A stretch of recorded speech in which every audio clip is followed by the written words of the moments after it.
Because the corona vaccination strategy seems to be working, Prime Minister Boris Johnson has announced an exit plan for England from lockdown.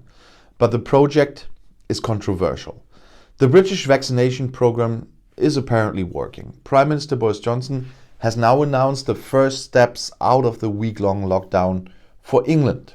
So Easter can come with relief. The country has waited a long time, but it already started an accelerated vaccination program in December and has now vaccinated more than 17.7 million adults once. All persons who are medically at risk and who are over 50 years of age should be immunized by mid-April, and the entire adult population by the end of July. Whether and when children will follow is already being investigated. Initial scientific results show that the serums from BioNTech, Pfizer and Oxford AstraZeneca work better than expected. According to a study by researchers from the Universities of Edinburgh and Strathclyde and Public Health Scotland, the severe causes that required hospital treatment decreased by 85% after vaccination with BioNTech's vaccine. When AstraZeneca's vaccine was used, it was 94%. 2 weeks after the BioNTech vaccine was administered, the number of symptomatic corona infections in England has also decreased by 57%. The risk of ending up in the hospital was already 40% lower, and the risk of dying was reduced by 56%. At the same time, tests of personnel in the health sector showed that 2 weeks after vaccination, 70% fewer people were infected. According to the study, vaccination also protects against the virus from spreading further. With the BioNTech-Pfizer vaccination, it was important that the second vaccination was given. Both vaccines work spectacularly well, says research group leader Aziz Sheikh. This is very promising, said Anna Akbar, president of the British Society for Immunology. Now we just have to test how long the immunity lasts after a vaccine dose. But the research showed that the UK government strategy of waiting 3 months before getting the second dose is working, the experts stress. Johnson announced in Parliament and at a press conference on Monday the timetable for the impending easing to slowly bring most of the United Kingdom out of the lockdown that has been in place since early January and has largely paralyzed public life. I know that some people think we are too ambitious, too arrogant, but the vaccination program has changed the situation dramatically, said the Prime Minister. The situation in Great Britain has already improved drastically, not only because of the vaccination program, but also because of the strict contact ban. The number of new infections every day has fallen from a peak of 68,000 to just under 10,000 cases since January. The number of corona patients in the hospitals has halved to 18,500 cases, but is still above the burden on the clinics in April 2020, when the first wave of infections reached its peak. The number of reproductions in the country is now below 1.0, a clear improvement compared to the past few weeks. Although the German scientists say 0.8 is still bad. Important is that the wave of infections is falling in lockstep in large parts of the country. Scotland, Wales and Northern Ireland will therefore shortly present their timetable in a similar way. But first of all, it's England. Johnson said Monday the irreparable economic and psychological damage from the lockdown and the impact on children's lives was enough.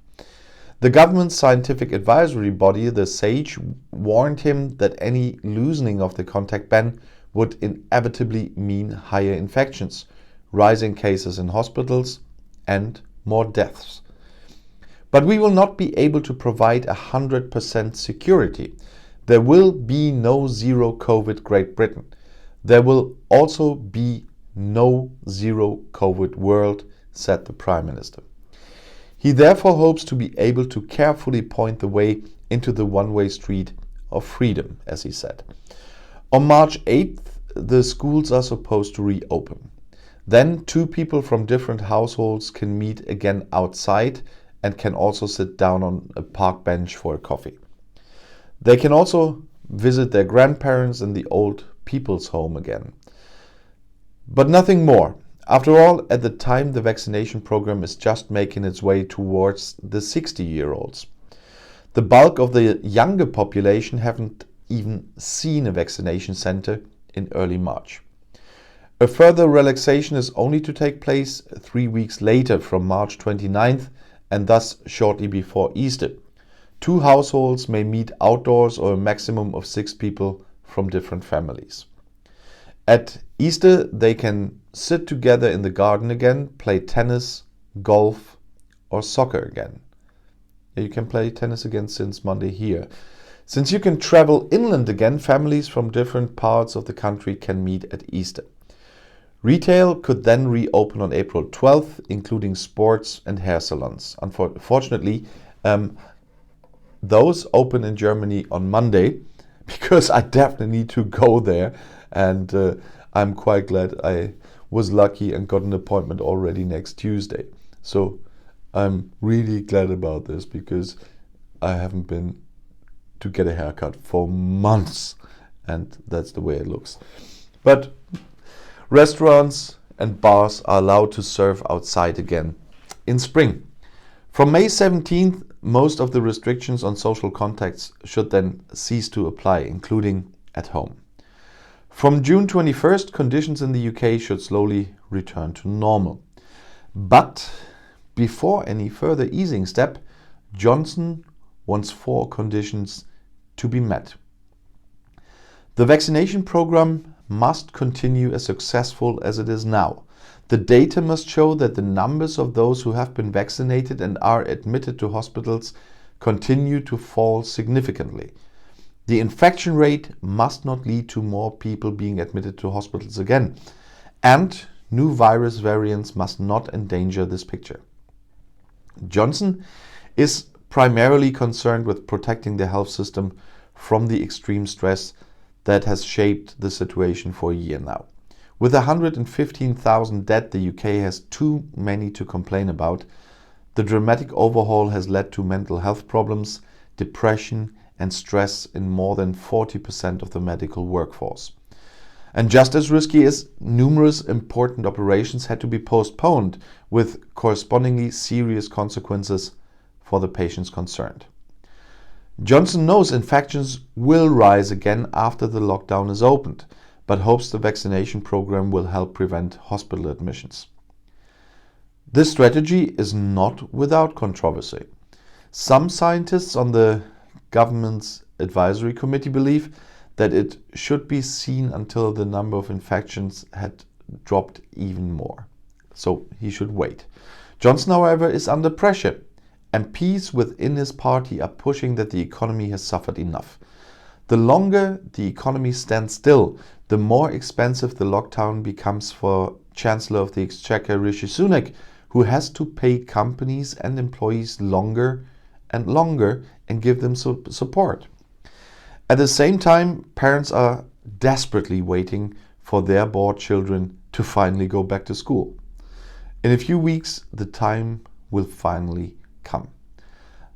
After the announcement of the UK's opening plan for the end of the corona lockdown, many British people have booked vacations.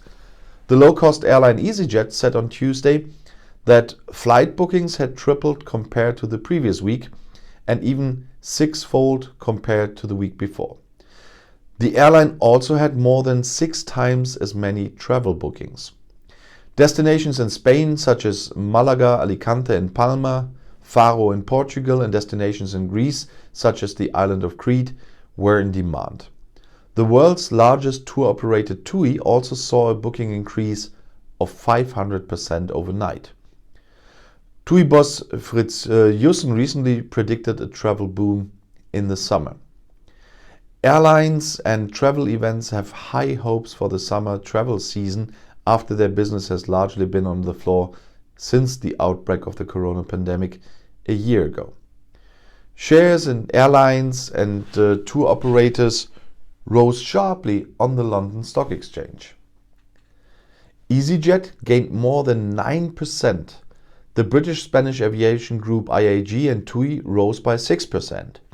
As EasyJet further explained, most bookings were received for August, followed by July and September. At TUI, hotels and resorts in Spain, Greece and Turkey were in high demand from July. Airlines and tour operators hope that the deterrent 10-day quarantine obligation after the return trip will also no longer apply. In addition, the destination countries would have to lift British entry bans that France and Spain had imposed because of the presumably more contagious virus mutation in the UK. According to the companies, popular travel destinations, as I said, were Malaga, Alicante and Mallorca in Spain, Faro in the Algarve in Portugal, and the Greek island of Crete. And we will have to look at those locations as well for that.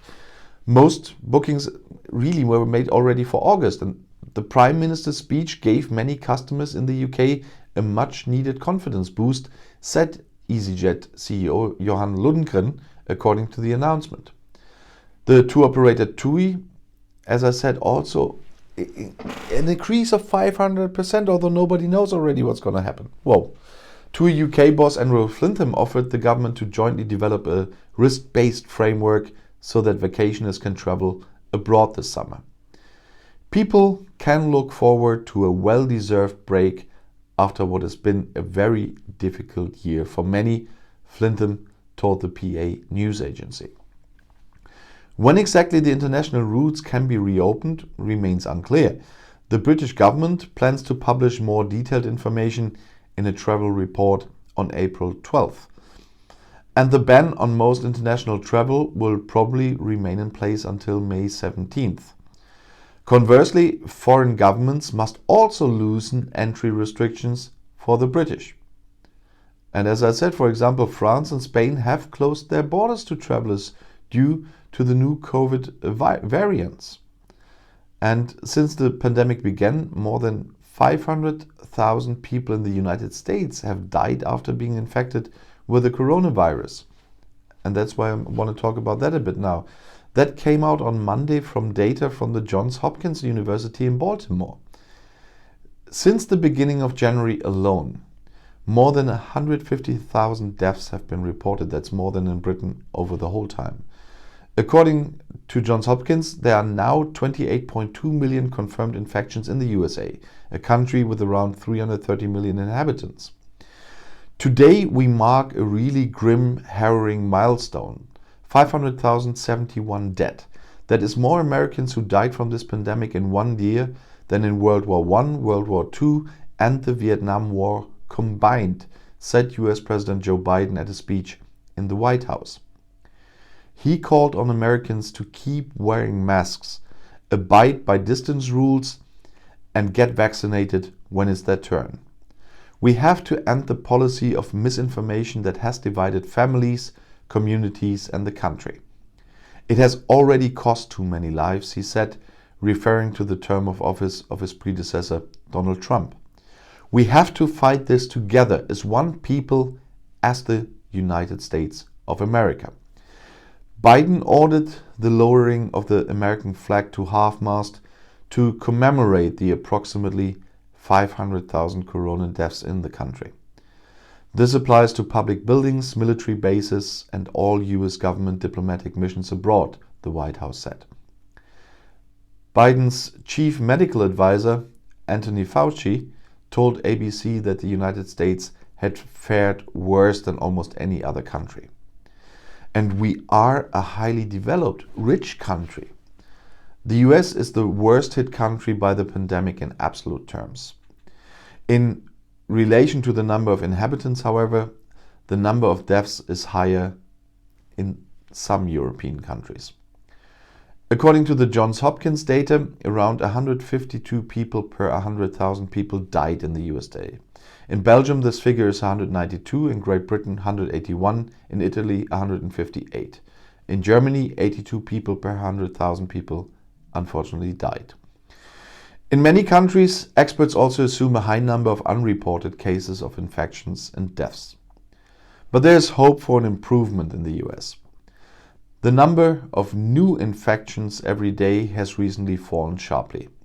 It has now fallen below 70,000. The vaccination campaign is also progressing. So far, 44 million people in the USA have received the first vaccination.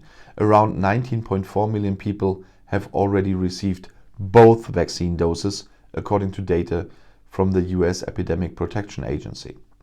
However, many experts warn that the spread of new and more contagious corona variants could soon slow down recent progress. New data from Israel suggests that the vaccine from BioNTech and its partner Pfizer works very reliably even under real conditions. Scientists from the US company and the Israeli Ministry of Health had evaluated the data from about 1.7 million people who had been vaccinated.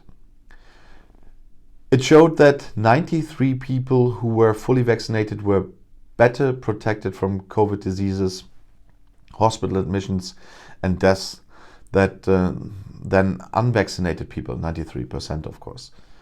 The work has not yet been peer-reviewed or published.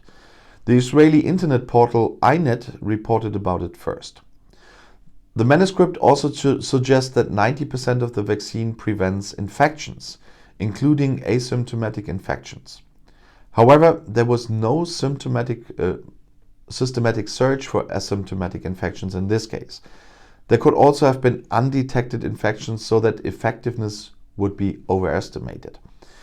The study authors admit that their work is not designed to reliably assess the protection of the vaccine against contagion.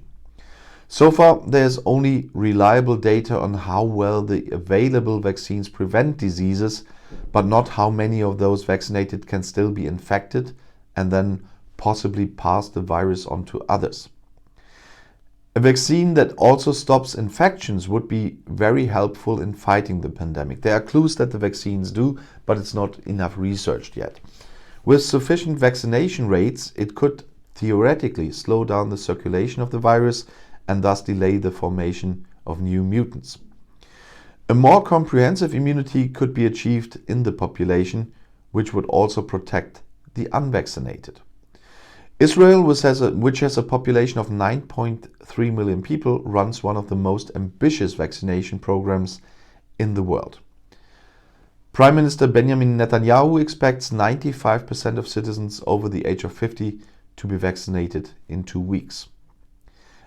Against this background, Israel introduced relief on Sunday for citizens who have been vaccinated against the coronavirus or have recovered from illness.